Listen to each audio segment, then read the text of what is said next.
Vamos ahora con Claudia Sheinbaum, la jefa de gobierno de la Ciudad de México.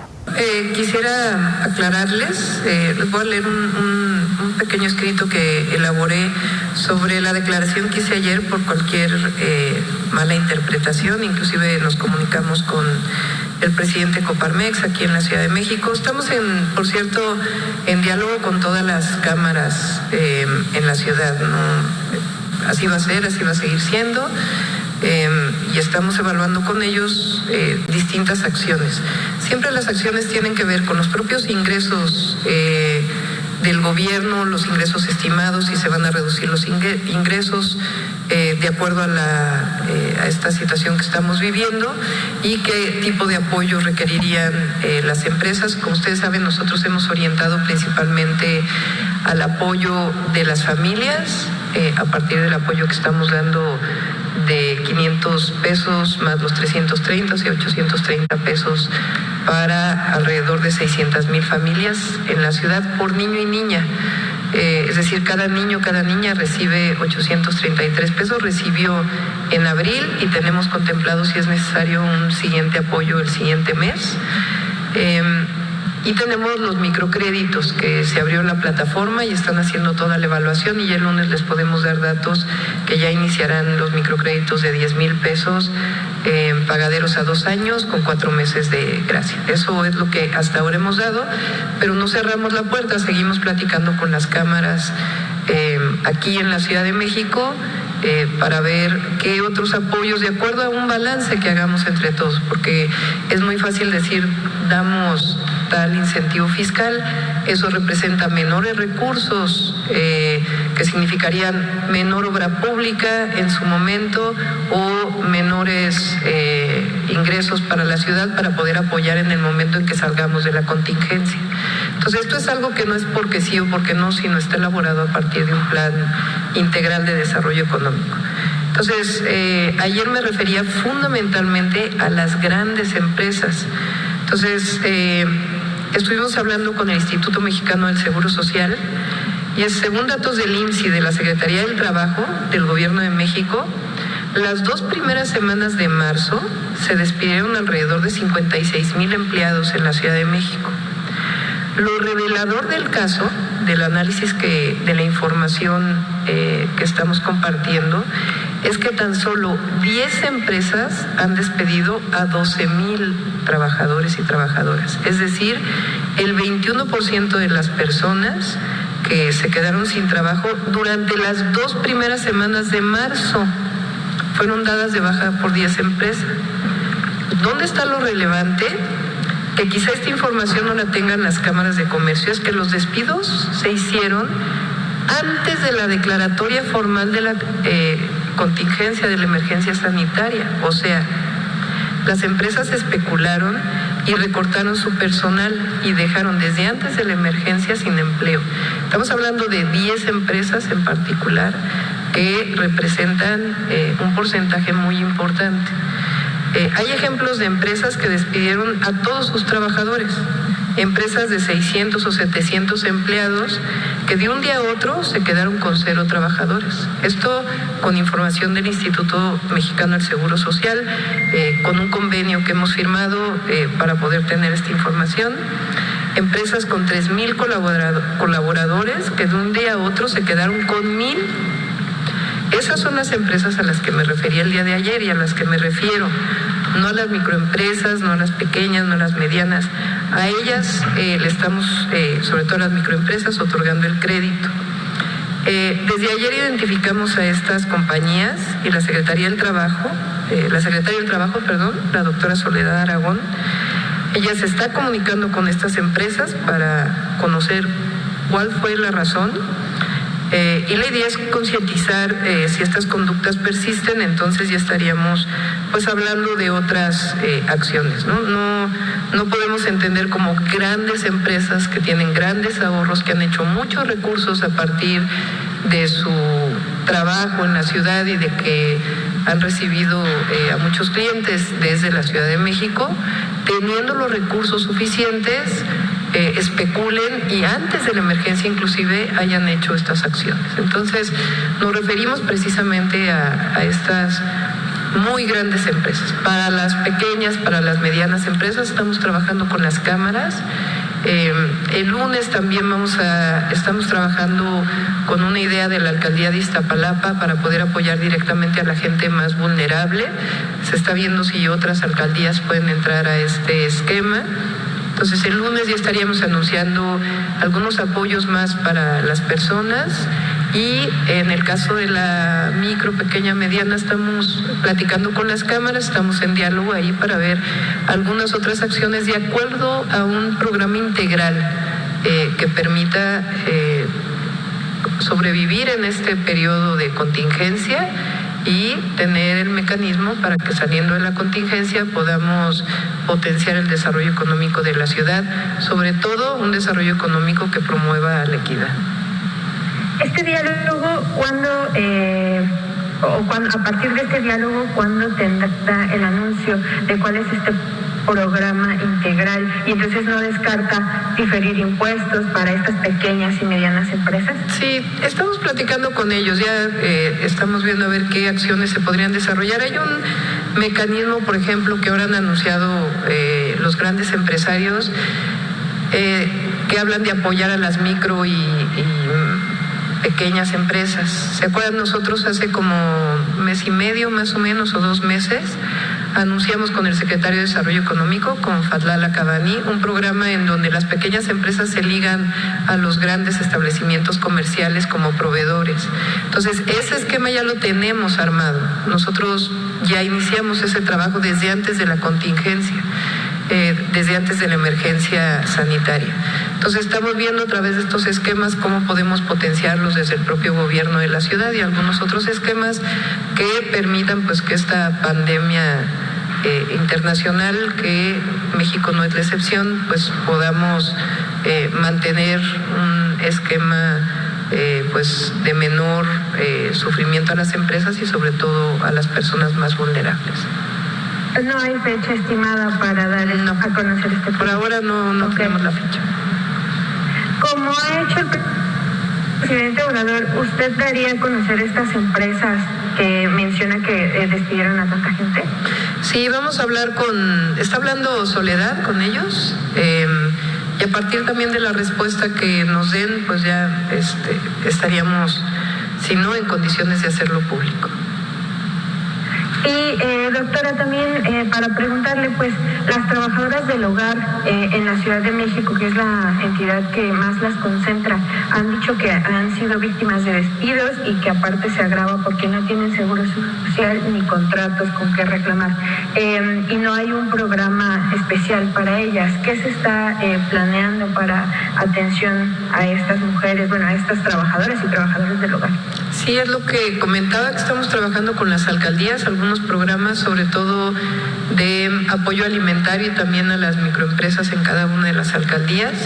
El lunes estamos en condiciones ya de mencionar este programa y algunas otras acciones que pudiéramos desarrollar para poder sobrellevar esta emergencia sanitaria. ¿Cómo cuáles están planteando con las alcaldías? Si quieres, ya el lunes lo comentamos. Está trabajando con todas las alcaldías. Entonces el lunes inclusive estamos viendo, ya sea que se conecten el mismo lunes los alcaldes, alcaldesas que están en este programa, o que vengan aquí para que lo podamos dar a conocer. Y por último, pues están planeando aumentar los créditos que están ofreciendo a través de la SEDECO, o cómo ven la respuesta de la gente. Pues ya hay más de 46,000 interesados para los 50,000 créditos, y pues aún no ha pasado ni la primera quincena. Sí. En la crisis. Es decir, sí, más apoyos los estamos evaluando, todo en función pues de los recursos disponibles y de lo que tenemos también que generar para la salida de la emergencia sanitaria. Entonces ya lo iremos informando a partir de la próxima semana, y algunos otros.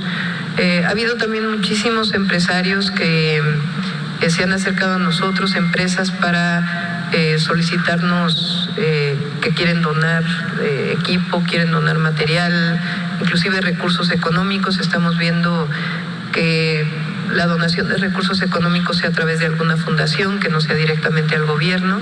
Entonces todo esto lo estamos organizando y ya lo estaríamos informando a lo largo de la próxima semana. Por último, Doctora, ¿ya sabe cuánto personal de la Secretaría de Seguridad Ciudadana se va a ir a casa por tener diabetes, obesidad, hipertensión? Ahora se los digo. Ahí lo tenemos, ¿verdad? No, ahorita me lo pasas. Ahora te lo comento. Gracias, Ela. Gracias, doctora. Continuamos con Eduardo Hernández del Universal. Buenos días, doctora. Buenos días. Primero preguntarle sobre este tema de las empresas.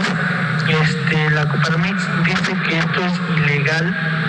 Estas consecuencias que usted refería, que era ilegal y autoritaria la decisión. ¿Qué opinan respecto de esto? Lo acaba de publicar hace unos momentos el presidente de la Coparmex. Yo no me quiero ni pelear con la Coparmex ni con ningún empresario.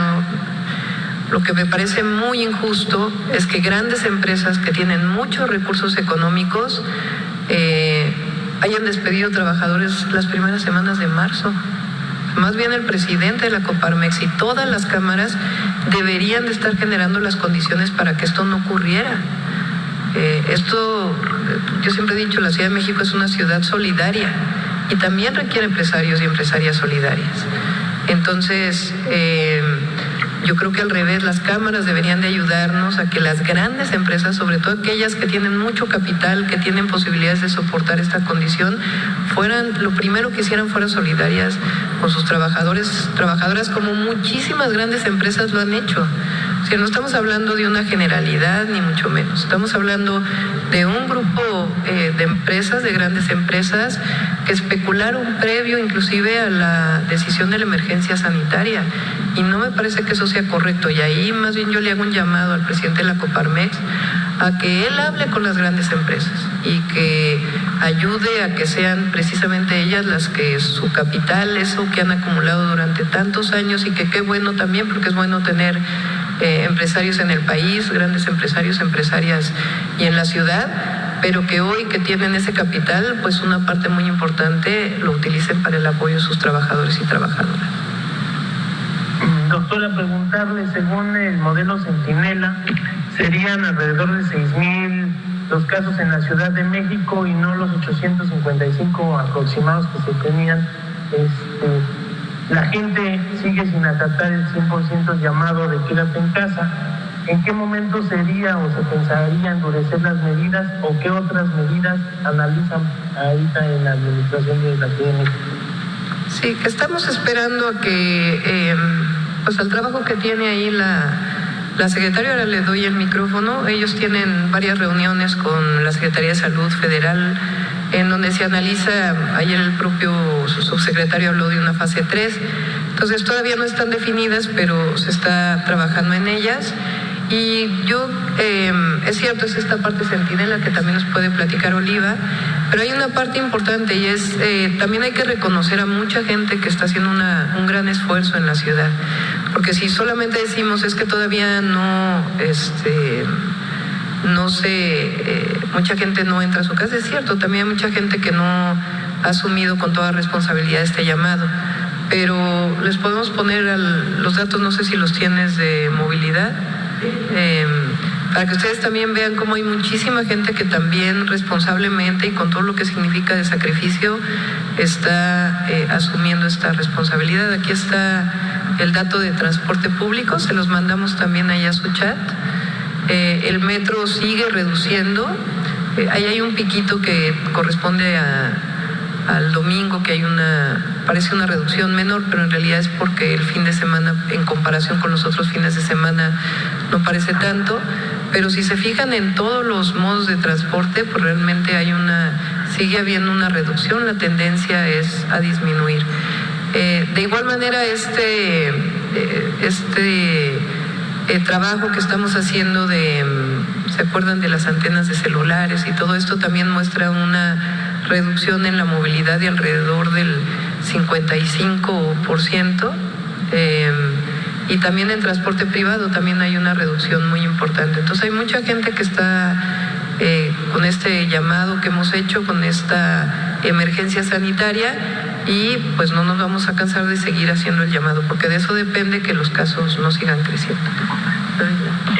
Sobre ese tema, doctora, me gustaría preguntarle entonces, ¿qué van a hacer o qué protocolo se va a seguir en el tema de fiestas regionales, como lo que pasó en Coajimalpa, donde pues de acuerdo con el alcalde se llevó a cabo este evento. Sí, se está trabajando ahí. Ayer tuve otra reunión con los alcaldes, alcaldesas, precisamente por el tema de Semana Santa y todo lo que hay en estos días. Estamos trabajando ahí con ellos, con Seguridad Ciudadana, en un tema de orientación principalmente, ¿no?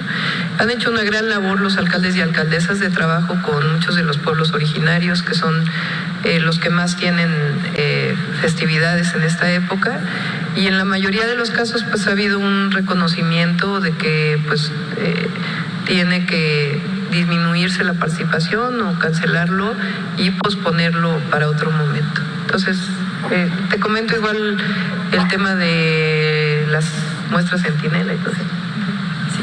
Bueno, en relación a esta vigilancia epidemiológica centinela que ya se ha señalado y se ha explicado, lo que ocurre es que se toman muestras. En el caso de la Ciudad de México hay 39 unidades centinela de influenza donde se toman muestras, y ya habíamos señalado que las muestras que no resultan positivas a influenza o a otro tipo de virus, entonces se corren para COVID.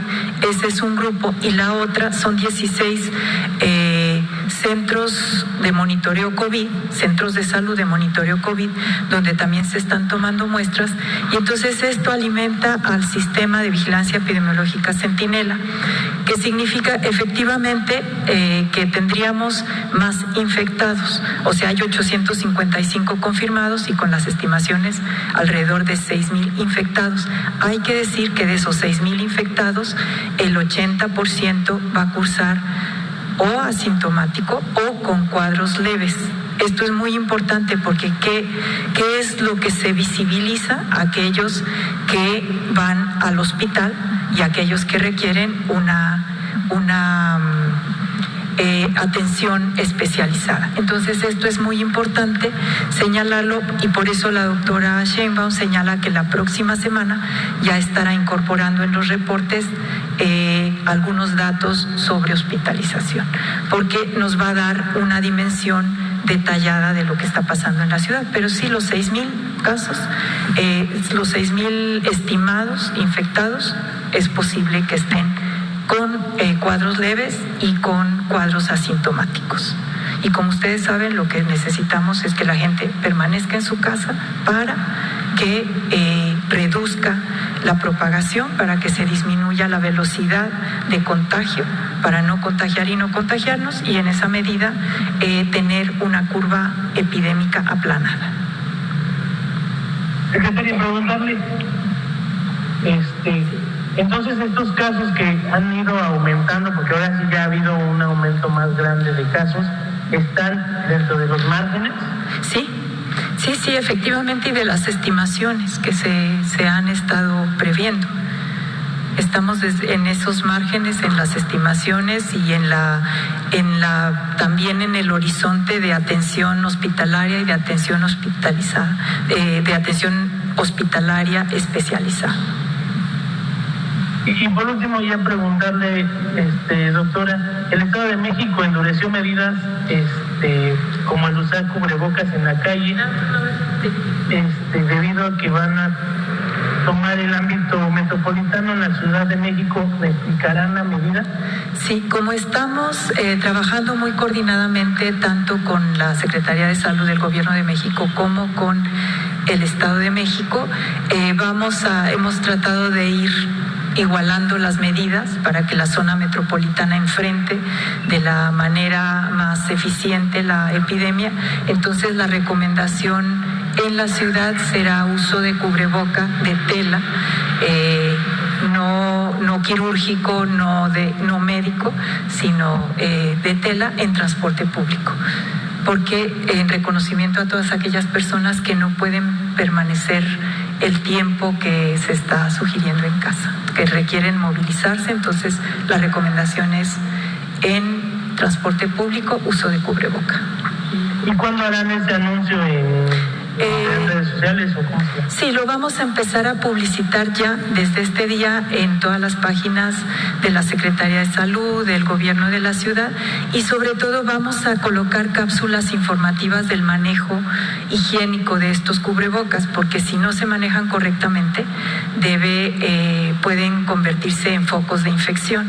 Entonces es muy importante, si son de tela, que se laven frecuentemente, que no se toque la parte de la tela, sino solo los resortes, sí, que al momento de que se use un cierto tiempo, por ejemplo en el transporte público, se coloque al salir de la casa y se use en el transporte público y luego se deseche o se ponga en una bolsa y se lave dependiendo del tipo de cubreboca.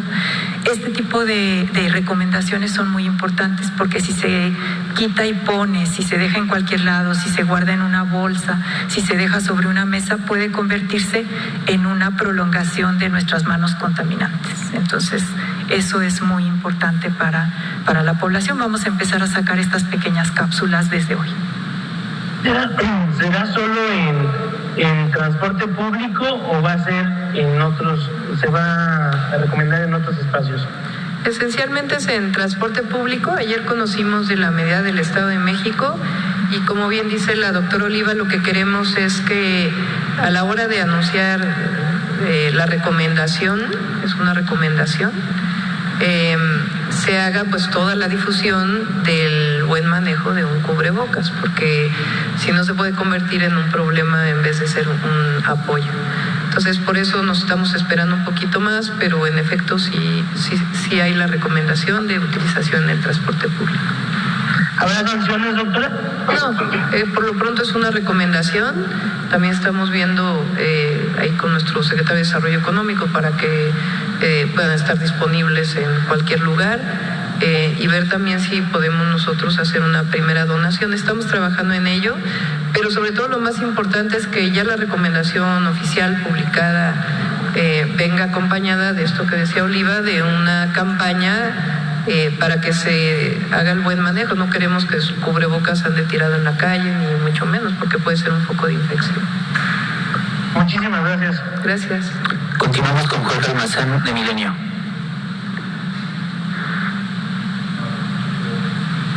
Tu micrófono, Jorge. A ver, Ahora sí.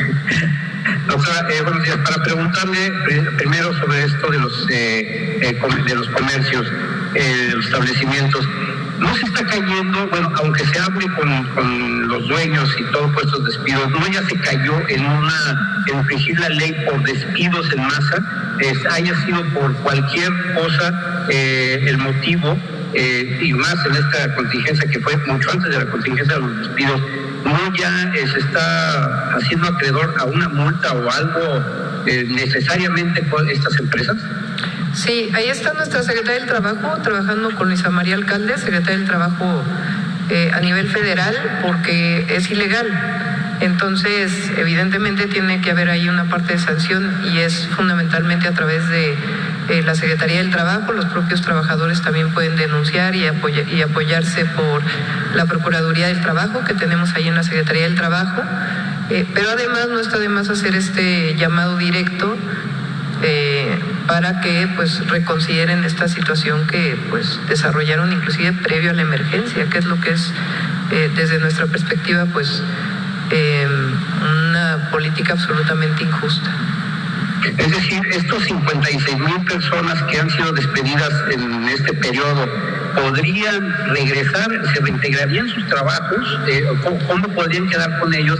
Y además, ¿cuál ha sido, yo supongo que la Secretaría del Trabajo ya ha platicado con usted respecto de cuál ha sido una de las excusas por las que tuvieron que despedir a tanta gente estas empresas? Es justo lo que estamos hablando ahora. Ya podemos decirles en estos días exactamente cuál fue la respuesta de estas empresas.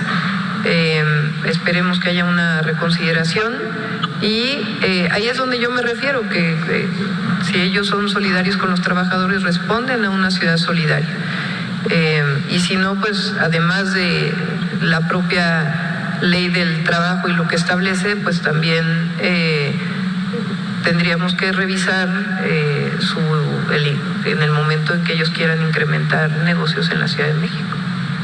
Y eso lo vamos a hablar con las cámaras, no es una actitud autoritaria ni mucho menos, es sencillamente el reconocimiento de la solidaridad que tiene que haber en los momentos más difíciles. Esta ciudad es solidaria, siempre ha sido solidaria, sus habitantes son solidarios y estamos apelando a ello a las grandes empresas. Claro, sí, muchas lo han hecho, muchísimas, hasta pequeñas empresas, increíblemente pequeñas empresas, microempresas de 1, 2, 3 trabajadores, están haciendo todo el esfuerzo para poder mantener a sus trabajadores. Es muy injusto que empresas de 10,000 trabajadores pues hayan tomado decisiones de despedir trabajadores a principios de marzo. Claro, lo digo sobre todo porque, bueno, el presidente de la Coparmex tal pareciera que está buscando excusas más que apoyar o ayudar a los empleados para zafar de todo esto. Sí, repito, no voy a tomar un conflicto con el presidente de la Coparmex. Con Jesús Padilla, el presidente de la Coparmex aquí en la Ciudad de México, tenemos un excelente diálogo. Y más bien es un llamado nuestro al presidente de la Coparmex a que él haga un llamado a las grandes empresas a que sean solidarias y mantengan a sus trabajadores en este momento difícil. Bueno, por otro lado, doctora, la semana pasada había preguntado sobre esta cuestión de las funerarias y los sepelios. ¿Ya se tiene trabajado algo? Porque, bueno, estamos a pocos días de empezar ya con, pues, verdaderamente la crisis sanitaria en el país. Y bueno, pues habría que ver, ya salió un protocolo precisamente federal para pues ver el manejo de en este caso de los cuerpos, qué es lo que se tendría que hacer. Pero en el caso de funerarias y en el caso de cementerios en la ciudad, no sé si ya se está contemplando, si ya se llegó a un acuerdo con las funerarias para el apoyo a las personas de bajos recursos y también para apoyar a que en dado caso de que pues finalmente no puedan ser enterrados en un cementerio, pues también la incineración finalmente es un costo y bastante grande, por lo que, bueno, pues ya sabemos, ¿no? Ya se está trabajando. ¿Cómo va esto? Ya está listo el protocolo, ya están trabajando, o sea, ya están desde Secretaría de Salud, Fiscalía General, entidades privadas, públicas, el INCIFO, que en el caso de la Ciudad de México es administrado por el Poder Judicial. Ya se hizo un trabajo, estuvo coordinándolo el consejero jurídico y la secretaria de Gobierno con la Secretaría de Salud, y ya va a estar publicado de tal manera que pues esperemos no llegar a situaciones pues en donde haya un número de decesos muy grande, pero de todas maneras pues hay que prepararnos para esa condición. Entonces ya están todos los protocolos, ya se publicarán en estos días, y sobre todo pues la coordinación permanente para que todo se haga de manera expedita. Claro. Finalmente, doctora, ahorita decía que nos daba a conocer las cifras de los policías que van a quedarse en casa por alguna cuestión, pero no estamos hablando también de que podría ser una reducción considerable, porque bueno, y ayer lo mencionaba una compañera, quizás no sabemos si puedan tener diabetes o puedan ser hipertensos, pero creo que la obesidad en gran parte de los policías, de los uniformados, es obvia. No estamos hablando de una baja muy sensible en una gran cantidad de elementos policíacos. Sí, me pasa en este momento, Iván, el dato de 388 elementos. Voy a revisarlo bien ahora con el secretario de Seguridad. Estos son en particular los que están reconocidos que tienen hipertensión, diabetes, inclusive algún cáncer, o que alguna vez tuvieron cáncer, pero que hoy pues solamente están bajo revisión.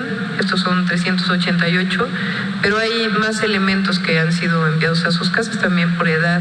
Entonces les doy bien el dato en un ratito. Muy bien, gracias, doctor. Continuamos con Daniela Vega de 1 TV. ¿Qué tal, doctora? ¿Cómo está? Muy buen día. Buen día, Daniela. Me gustaría hacerle a usted un par de preguntas, y aprovechando que está la secretaria de Salud también, tengo algunos cuestionamientos que en días pasados no he podido hacerle. Doctora, me gustaría iniciar preguntándole, ¿se han instalado túneles y arcos sanitarios convocarles como parte de medidas de prevención ante esta contingencia. Sin embargo, el día de ayer la Secretaría de Salud Federal señaló que, bueno, en lugar de que necesariamente estos túneles y estos arcos funcionen, lo que harían sería una consecuencia contraria, es decir, podrían diseminar el virus en lugar de contenerlo. ¿Haría usted un llamado, por ejemplo, a las alcaldías Tlalpan, de Miguel Hidalgo y a la propia Secretaría de Seguridad Ciudadana local que tenga prevista la instalación de estos túneles para que no lo hagan? Y si usted platicar, si por el contrario usted los llamaría a hacer una sanitización de espacios públicos, como lo ha llevado a cabo tanto la Secretaría de Salud local en coordinación con la Secretaría de Obras, doctora. Sí, el día de ayer recibimos un comunicado, también le voy a pedir a Oliva que lo explique con todo detalle, de la Secretaría de Salud Federal del Gobierno de México, diciendo que no se deben usar estos túneles, pues infraestructura de sanitización. Entonces también lo recibieron las alcaldías. Entonces pues se pensó en algún momento que podían ser útiles, y ahora que pues hay una indicación de que no sea así, pues hay que retirarlos, ¿no? Ahora Oliva les puede explicar con más detalle cuál es la razón que evaluaron, porque fue una evaluación de una de las reuniones en donde ella participa, de por qué fue que se retiraron. Aquí es muy importante señalar que fue una evaluación a partir de que se empezaron a generalizar en el país el uso de estos túneles, y en la ciudad se empezaron a colocar en algunos lugares. La Secretaría de Salud, en particular la Comisión Nacional, la Coordinación Nacional de Atención Médica, donde confluyen institutos nacionales, investigadores y varios funcionarios de salud, epidemiólogos, etcétera, se hizo una valoración de la utilidad y ahí se encontró con que podría resultar contraproducente por lo siguiente: lo que emite es un rocío de agua con cloro. El cloro es un irritante si cae en piel. Las concentraciones no son muy altas, por lo tanto irritaría, pero daría una sensación de falsa seguridad, porque no cumple con las concentraciones que se requiere para eliminar el virus. Pero no solo eso, sino que al producir aerosoles, si entra una persona que tiene COVID y estornuda o simplemente va platicando o cualquiera de estas cosas, puede dispersar el virus. Entonces esa fue la razón por la que se consideró que sería útil e incluso recomendar su no utilización, porque si fuera solo inofensivo podría haberse dejado, o con irritación de piel, pero sí están pensando que puede contribuir por los aerosoles a una diseminación del virus. Esa fue la razón y fue evaluado en este grupo de expertos. A diferencia de la sanitización, por ejemplo, de espacios públicos. Exactamente, porque la sanitización de espacios públicos, ustedes han visto los videos del metro, los videos de varios transportes públicos, lo que hace la Secretaría de Obras, lo que hace la propia Secretaría de Salud. O sea, son sanitizaciones especializadas donde se usan los elementos que se requieren a las concentraciones requeridas, y como cuando ustedes ven esa sanitización, todo el personal tiene equipo de protección personal, justo porque se liberan aerosoles. Gracias. Y doctora, me gustaría preguntar.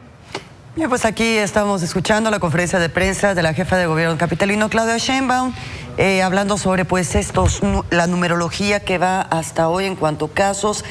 También las acciones que van a tomar contra las empresas que injustificadamente despidieron a personal cuando inició todo esto de la pandemia.